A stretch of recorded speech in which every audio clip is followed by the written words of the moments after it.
Questão número 10. Considera a função dos reais positivos dentro do contradomínio 0 e 1. 0 aberto e 1 fechado. Então, a função C é dada por 1 dividido por 1 mais n ao quadrado.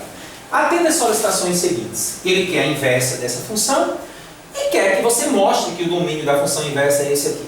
Observe que ele pede para mostrar, porque como aquilo que a gente viu na teoria, o contradomínio da função inicial será o domínio para a nova função. Então, esse contradomínio da função inicial tem que ser o domínio na nossa nova função que você vai achar. E aí, você ainda lembra como é que nós achamos a inversa? Beleza, substituímos x por y, y por x, né? Então, nesse caso é c e n. Então, o que é que eu vou fazer? Antes de resolvermos essa questão, devemos observar que a imagem da função deve ser igual ao contradomínio. Uma função somente admite inversa se for bijetora. É aquilo que a gente está falando.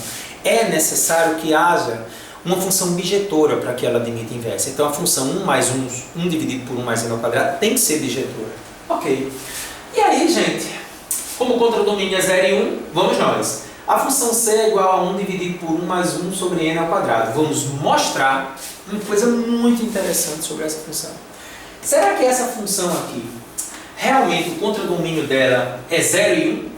Será que ela só pode estar ligada ao contradomínio 0 e 1?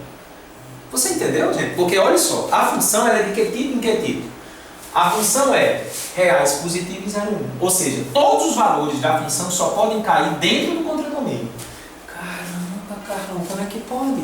Como é que todos esses valores da função só podem cair dentro desse contradomínio? Vamos mostrar isso agora. Como n é um número positivo, né, tem que ser positivo, porque faz parte do domínio, os valores de n é maior ou igual a 0 é o domínio. O domínio é os reais positivos. Então, n tem que ser um valor maior ou igual a 0. Temos dois extremos. O primeiro valor de n possível é 0. E o outro valor é o infinito. Ou seja, se n tem que ser maior ou igual a 0, eu vou pegar os extremos. O primeiro é 0 e o último é o valor lá no infinito.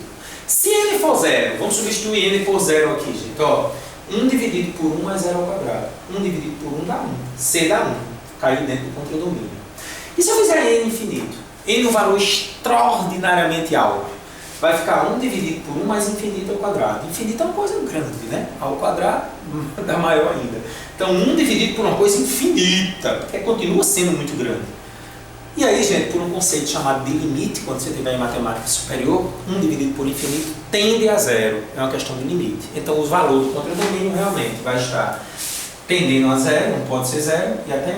Ou seja, o contradomínio da função 0 e 1 é exatamente 0 e 1. São os valores possíveis que a função pode assumir. O que é que eu estou querendo dizer? Qualquer valor de n que você pega aqui positivo, qualquer um, sempre vai ter que dar entre 0 e 1. Teste aí para ver se não é verdade. Então agora a gente pode fazer o seguinte, para encontrarmos a inversa, o que é que a gente tem que fazer, gente? Trocar de posição o C e o n, como se fosse o x e y. Vamos trocar de posição. No lugar de C eu boto n, no lugar de n eu boto c. Aí trocando de posição vai ficar 1 mais c ao quadrado vezes n igual a 1. Né? Porque eu troquei de posição, já passei multiplicando, 1 mais c ao quadrado vezes n igual a 1. Agora eu vou ter que isolar o c. Para isolar o c, o que é que eu faço? Esse n passa dividindo. Então, 1 mais c ao quadrado é 1 sobre n. Então, c ao quadrado é 1 sobre n menos 1. Colocando em evidência o n aqui, aliás, tirando o mínimo aqui do n. c ao quadrado, n. n dividido por n dá 1 vezes 1 dá 1. n dividido por 1 dá n vezes 1 dá n. Então, fica 1 menos n sobre n. Ou seja, o valor de c é mais ou menos raiz de 1 menos n sobre n. Mas lembre, o contradomínio da função inicial 0 e 1 passará a ser agora domínio da nova função. Há uma inversão.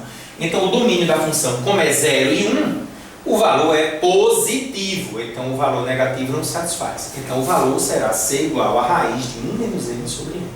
A nossa função inversa é dada por isso aqui, e o domínio dela tem que ser 0 e 1. Repetindo, a função inicial tinha como domínio reais positivos no contradomínio 0 e 1.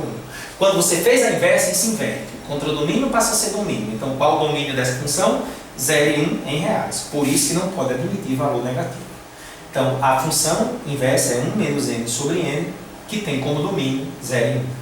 E a letra B quer que você prove que esse domínio é 0 e 1. Não há necessidade de fazer isso, tá? Mas a gente vai fazer para mostrar a você que realmente a função tem inversa. Então, como é que a gente vai fazer?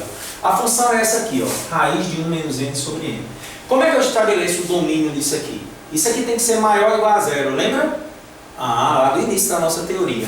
Então, 1 menos n sobre n maior ou igual a zero. Então, estudo do sinal. Por quê? Porque como isso aqui tem que ser maior ou igual a zero, ou ambos são positivos, ou ambos são negativos. Porque mais com mais dá mais, menos com menos dá mais.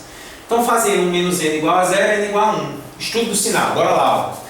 Como o sinal do n é negativo, opa, carnão, legal, fica negativo para o lado direito. Ó. O sinal do n, que é o x, né, sendo negativo, vem menos para o lado direito e positivo para o lado esquerdo. N igual a zero. Estudo do sinal do n positivo. Então, ó, zero, positivo para cá, negativo para lá. Por que a bolinha aqui é fechada e aqui é aberta? Porque embaixo nunca fecha a bola. Quem está no denominador não pode fechar a bola porque senão dá zero. Então, eu botei aqui zero. Então, fazendo o jogo de sinal, mais com menos é menos, mais com mais é mais e menos com mais é menos. Então, nós temos como solução isso aqui, ó. Então, está mostrado, né? O domínio é exatamente os valores positivos. Então, o domínio vai estar entre 0 e 1, que é exatamente o contradomínio 0 e 1. 0 aberto e 1 fechado. Então, questão muito interessante, mostrando que não é só achar a função inversa. Você tem que ter cuidado também com o domínio. Então, revisa essa questão que é muito interessante. Ok?